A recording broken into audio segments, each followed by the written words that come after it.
In Mali there once ruled a king, Muhammad ibn Akuan, and it is quite remarkable what he back then was doing. He ruled in Mali as Mansa, meaning king or chief, and this Mansa Muhammad had a special belief. He thought that far away beyond the great western ocean there lay a land all green and well, a paradise on earth. To the Mansa these weren't rumors but reward for his devotion, so he sent 200 ships to go and prove what this was worth. They sailed into the sunset, then days turned into weeks, till after quite some time a single ship came drifting back.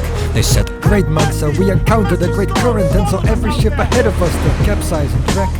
The Mansa scraped his throat and said, "That's cat." He was in too deep and said the men had reached the land beyond and were now trying to keep it for themselves by breaking bond. But Mansa Muhammad cannot be gone. So their heads on spikes and 2,000 ships made ready, which this time he'd lead himself so that things might go steady. He then called for a distant nephew who was very smart and appointed him deputy to rule while he's apart. This man's name was Musa. There he stood and looked stern as he watched the king sail off who'd never return.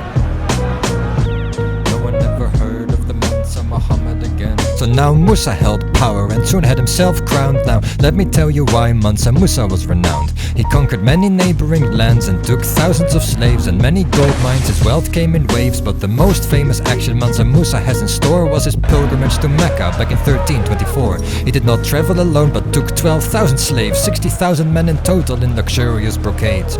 Also many of them carried gold bars and 80 camels were saddled with bags of gold dust. Trust that all of this gold Mansa Musa gave freely to the poor he met along the way. Yes mate, really, Mansa Musa moving mad like he met evil Mr. Beast as he traveled east, all of it primarily to make his name discussed.